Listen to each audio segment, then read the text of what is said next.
50. On the Olive Mount. The title immediately brings to mind the Mountain of Olives, right outside of Jerusalem. The Mountain of Olives is tied to some momentous events in the New Testament, but from the title alone, we cannot tell which of these events it is alluding to. We shall have to start reading. Winter, a bad guest, sitteth with me at home. Blue are my hands with his friendly hand-shaking. I honour him, that bad guest, but gladly leave him alone. Gladly do I run away from him, and when one runneth well, then one escapeth him. With warm feet and warm thoughts do I run where the wind is calm, to the sunny corner of mine olive mount. It is winter, and Zarathustra suffers from the cold. But he has a place to run to that is warm, which he calls his olive mount. This answers our question. The Mountain of Olives was the place where Jesus came when he wanted to get away from the struggles in Jerusalem.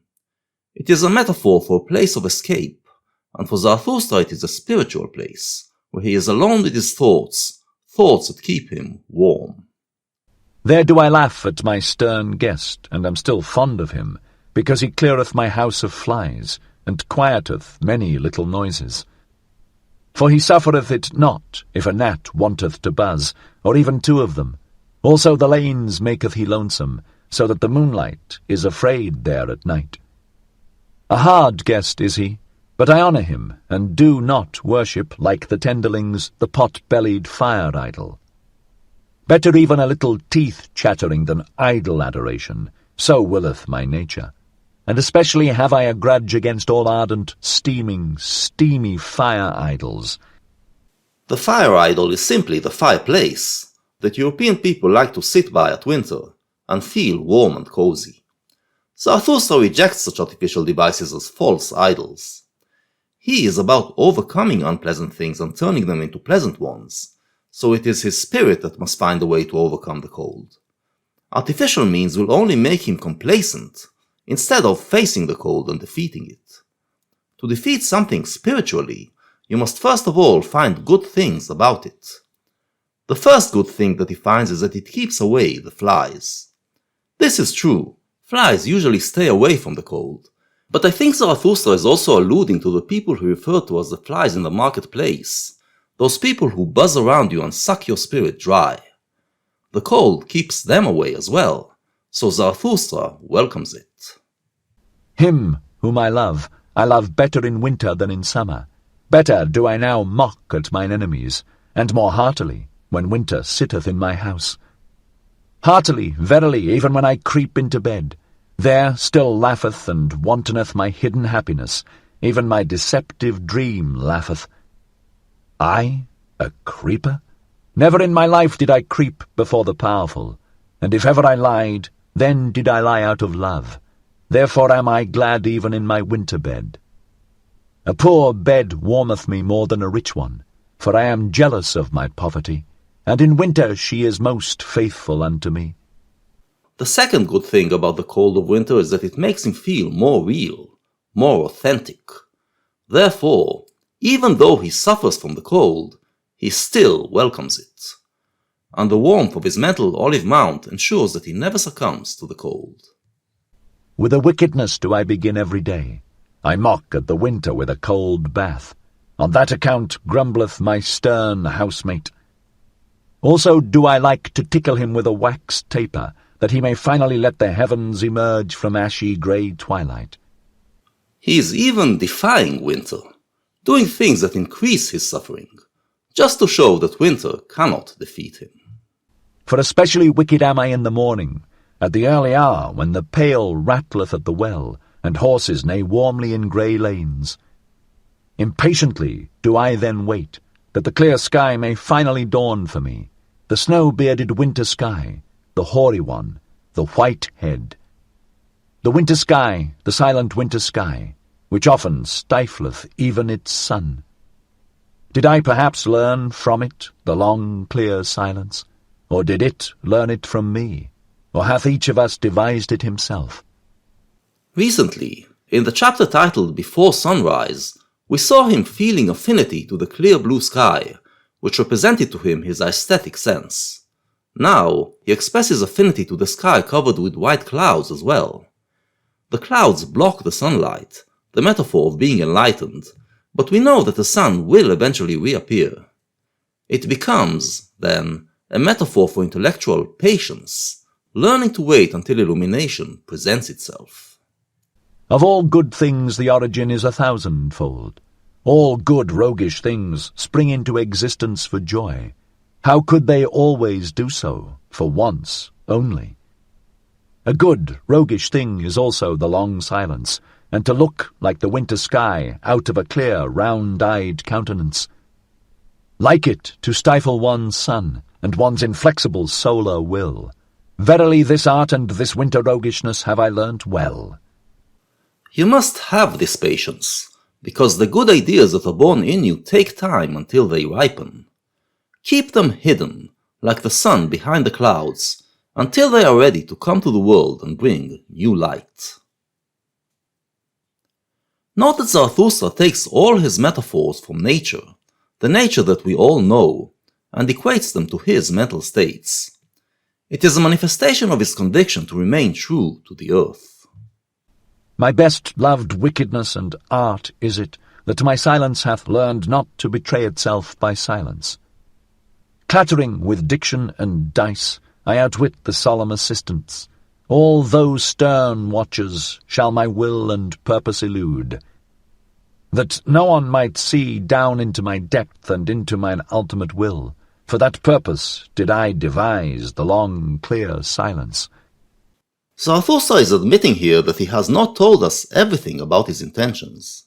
There are thoughts and ideas that he is still silent about, because they are not ripe yet. To conceal it from the masses, he talks a lot about other issues and ideas, coming off as someone who seems to be talking openly and honestly about everything. This, he says, is the best way to conceal your deepest thoughts. Many a shrewd one did I find. He veiled his countenance, and made his water muddy, that no one might see there through and thereunder. But precisely unto him came the shrewder distrusters and nutcrackers. Precisely from him did they fish his best concealed fish. But the clear, the honest, the transparent, these are for me the wisest silent ones. In them so profound is the depth, that even the clearest water doth not betray it. Those who hide their deep thoughts, by not being open and honest about everything else, are those who invite everyone to try to decipher their true motivations, and eventually their deep ideas get exposed and defiled. His way is wiser. The snow-bearded, silent winter sky, thou round-eyed white head above me, O thou heavenly smile of my soul and its wantonness! And must I not conceal myself like one who hath swallowed gold, lest my soul should be ripped up? Must I not wear stilts, that they may overlook my long legs, or those enviers and injurers around me? Those dingy, fire-warmed, used-up, green-tinted, ill-natured souls, how could their envy endure my happiness? The metaphor of the stilts explains it even better. Zarathustra is taller in spirit than everyone else, and he hides it not by stooping, but by wearing stilts. That is, by talking too much about his shallower ideas, deceiving the public to think that they are what makes him a spiritual giant. In that way, they don't notice his long legs, his most profound ideas. This is why the cloudy skies are a simile of his spirit at the moment. They show us their white face, to hide the blue abyss above it. Thus do I show them only the ice and winter of my peaks, and not that my mountain windeth all the solar girdles around it. They hear only the whistling of my winter storms, and know not that I also travel over warm seas, like longing, heavy, hot south winds. More metaphors that say the same. Zarathustra is telling us how he is deceiving the people around him. But it is a hint that he is deceiving us as well, and not telling us everything. They commiserate also my accidents and chances, but my word saith, Suffer the chance to come unto me. Innocent is it as a little child. How could they endure my happiness, if I did not put around it accidents and winter privations and bearskin caps and enmantling snowflakes. The metaphor is beginning to show. When Zarathustra was talking about winter, he was talking about suffering. He appears to other people as a sufferer, and allows them to perceive him that way, when actually he is happy inside. If he showed them only his happiness, they could not bear it, since it would show them how miserable they are. If I did not myself commiserate their pity, the pity of those enviers and injurers, if I did not myself sigh before them and chatter with cold, and patiently let myself be swathed in their pity, this is the wise, waggish will and good will of my soul, that it concealeth not its winters and glacial storms. It concealeth not its chilblains either. Ever since he left the Happy Isles, Zarathustra has been walking among the modern people, and realizing that they are not ready for him. He is telling us the tactics he is using to maneuver in their midst, and appearing as a sufferer is one of them. To one man, lonesomeness is the flight of the sick one. To another it is the flight from the sick ones. Let them hear me, chattering and sighing with winter cold, all those poor, squinting knaves around me. With such sighing and chattering do I flee from their heated rooms. Let them sympathize with me and sigh with me on account of my chilblains. At the ice of knowledge will he yet freeze to death, so they mourn.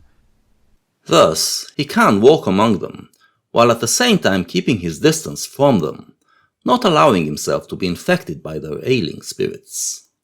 Meanwhile do I run with warm feet hither and thither on mine olive mount.